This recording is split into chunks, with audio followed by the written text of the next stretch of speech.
We can sit and talk about Kundalini, awakening, and so much more. Yeah. But what's going to happen is you're only going to take in as much as you can contain. And what you can contain will depend on your own experience and how empty you are. Yeah. And what is the shape of you as a container? Yeah. Do you already have enough in there? Is there simply no space for you to contain anymore? So you are like that. Your consciousness is contained inside of you. How much more of that consciousness can you contain inside of you that is not yet manifest? Can you tap into that? Are you aware of the consciousness inside of you that doesn't have anything? It doesn't have any conditioning, it doesn't have any pattern.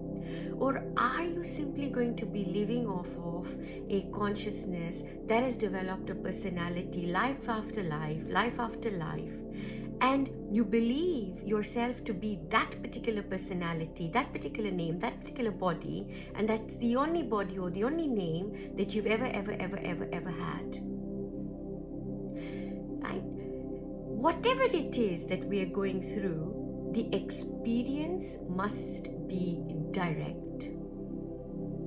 Whether we speak about Kundalini, whether we speak about awakening, yeah, because what happens, folks, a lot of the time, and in fact most of the time, when we listen to certain things, it could be spiritual discourses, if that's you're that way inclined, you're into that and you really want to know yourself, yeah, for whatever reason that you find yourself even here on this channel, for a while it'll really interest you because it's giving you your dopamine hit.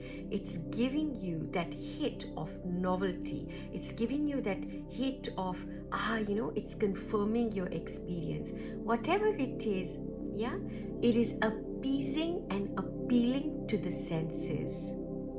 Yeah. Now, if you don't go beyond that and you leave it as that, yeah, at some point you'll get bored. At some point you won't want to listen anymore. At some point you'll simply switch off and move on to something else, and then the story will repeat itself. Yeah.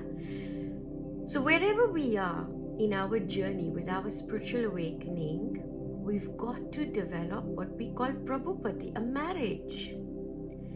A marriage that is long lasting, and it's going to last to eternity. It's going to become timeless. That's the marriage. That's the ideal marriage. Now, in that, you find your partner and you find your partner as spiritual awakening. You will have moments of highs and lows. But what gets you through those absolute mundane, boring, lifeless, listless phases, yeah, even the phases in which you're most tried, most tested, yeah, when we get past that, there will be something else. But we need to have the willingness to want to go through that. Without the willingness for you to want to participate, engage, be present with prayer and poise, yeah, it's going to have to take a lot of Icha Shakti, so a lot of willpower.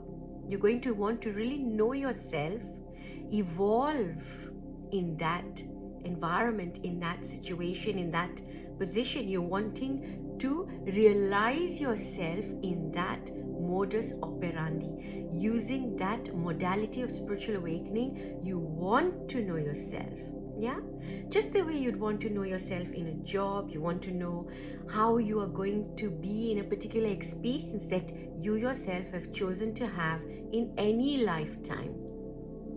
Yeah, you may not determine the exact set of circumstances, but you will know what you want to experience, because through that experience, you're going to be able to expand on your wisdom bank.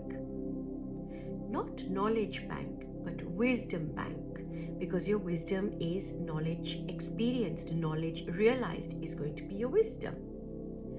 Now, when we are going through this, when we're going through our spiritual awakening, we're going through discourses that we listen to, at some point we're going to have to turn off our listening ears, so the physical ears. We're going to have to turn off any sensations that we experience as a result of this.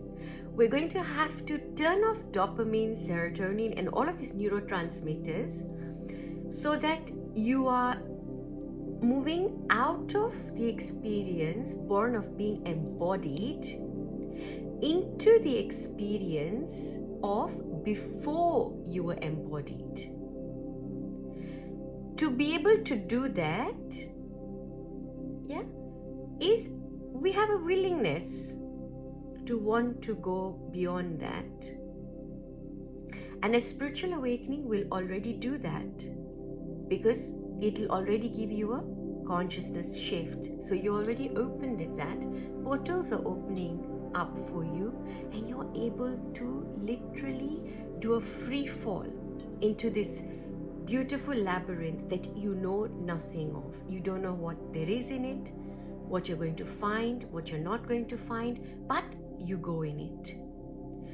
So when we then begin to be able to appreciate things, now this is where your world of energy will come in. This is where those of you who have gone through an awakening, those of you who are empaths, those of you who become highly sensitive, you become so attuned to energy around you, just looking at somebody before you've even laid eyes on them, smelling something before it's even reached your nostril. You've already had that experience through perception, and that experience that you've already had, you've had it whether you're aware of it or not aware of it. So that's the key aspect that changes through a spiritual and a Kundalini awakening. So what a Kundalini awakening will do, it'll amplify that. So if you were already quite sensitive, or if you were already quite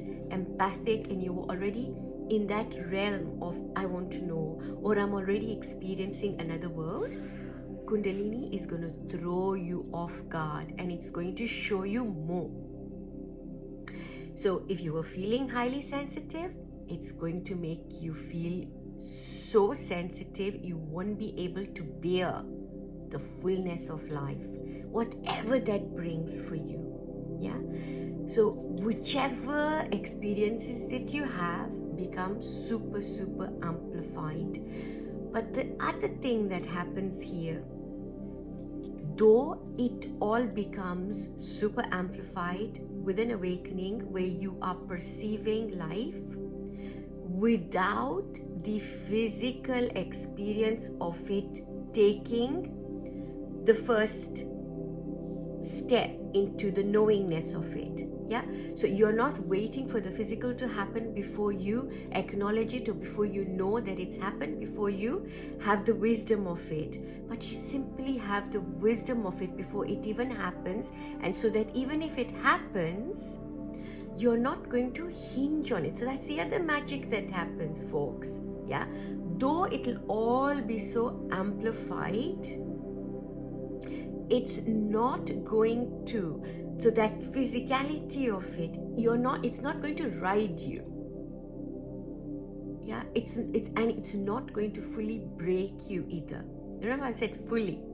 You will go through the breakage, you'll go through that process, and then you realize that you're pretty much unbreakable. We go through all of these, folks, sending you so much love as always. Ask yourself, where are you? Are you still at your senses, or are you able to perceive beyond it? Are you catching your experiences before they even happen? The difference is in you being awake to it or not, because it is happening already. Remember, we've got the subtle, the causal, and the astral levels. Sending you so much love. We'll be right back.